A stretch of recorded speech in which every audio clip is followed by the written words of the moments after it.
Здравейте! Намираме се в един от спа центровете в Русе, който разполага с басейн. За съжаление, това е един от малкото басейни в града, където любителите на плуването могат да упражняват този спорт. В следващите няколко минути ще разговаряме с Стефан Миланов, който е инструктор тук. Здравейте! Здравейте! Виждам, че много деца ви посещават, затова бих искала да разбера какъв е техния брой и какво е точно влиянието, което оказва плуването не само върху тяхното здраве. Седмично при нас идват около 50-60 деца, възрастта е между 4 и 13 години. Ефектът, който отразява плуването върху децата на тази възраст е както подобряване на имунната система, така увеличаване на капацитета на белите дробове, подобряване на сърдечна дейност, също така възпитаване в дисциплина, в навици, чисто телата им се оформят пропорционално. Така че по принцип плуването е полезно на каквато и да е възраст.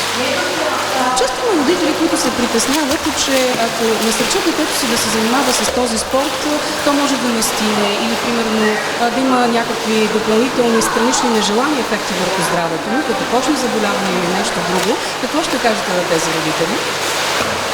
Заболяванията по кожата, това са инфекции, които могат да бъдат предизвикани от различни препарати, могат да бъдат предизвикани от замърсяване във въздуха, така че не съм съгласен, че точно във водата може да се постигне това. Относно настилки, през зимата много родители се притесняват, че когато дойдат на басейн излизат това с мокра коса и излизат затоплени. Да, това е така, но често родителите ги вземат с хули. Плуването, изобщо спорта в водата, повдига имунната система, прави телата по-резистентни към този тип заболяване. Добре, интересно ми е колко продължава една тренировка при вас и всъщност колко такива трябва да има едно дете на седмица, за да се постигне желание здравословен, пък и друг положителен ефект. Една тренировка продължава 1 час, като е добре 2-3 пъти максимум на седмица да посещава тренировка. Има ли определени стилове в плуването, с които децата се затрудняват при усвояването? Да, естествено. Стиловете бъдърфлай и брус са най-трудните за децата. Първо, те са много технични и второ, изискват по-добра физическа подготовка. Децата на 5-6 годишна възраст са още не са толкова укрепнали това. Затова наблягаме на крол и гръб. Преди да продължим разговора си с вас, сега бих искала да разговаряме с няколко от вашите възпитаници. Сега да видим кой е най-близо до мене. Хайде да помоля ето това момченце. Здравей, как се казваш? Сашко, на колко си години? 10. Кога посещаваш басейна? От кога се занимаваш с плуване? 4 години.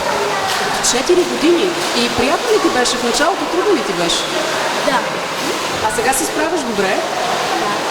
Добре, Сашко, благодаря ти. Тук виждам, че има едно малко момиченце. Видите ли, че има малко по-нависоко? На колко си години? На 7. А как се казваш? От кога идваш тук, Поли? Ами вече съм тук 2 година. Харесва ли ти? Беше ли ти трудно в началото? Не, интересно ми беше. А мислила ли си за бъдеще професионално да се занимаваш с плуване? Не знам. Добре, Поли, благодаря. Бихте ли споделили, има ли сред вашите възпитаници такива, които да имат амбицията да се занимават професионално с плуване? Да, разбира се. Тези деца обикновено отиват в отборите. В Русия има 3 отбора, които се занимават професионално с плуване. Те имат право да водят децата по състезания. При нас ловците идват само и единствено за здраве. Нещо, което може нека да добавим като реализация като пловец е професията спасител. В България в момента има глад за спасители. Много често по плажовете, по басейните се появяват хора, които нямат възможността да работят като спасител, но изисква самата ситуация в България, т.е. липсата на кадри. Затова това е една удобна възможност децата, когато пораснат, да се занимават с професията спасител. Благодаря ви за този разговор. Уважаеми зрители, както вече разбрахте, плуването оказва благотворно влияние не само върху здравето на вашите деца, а те стават и по-дисциплинирани и по-целеустремени. Премена?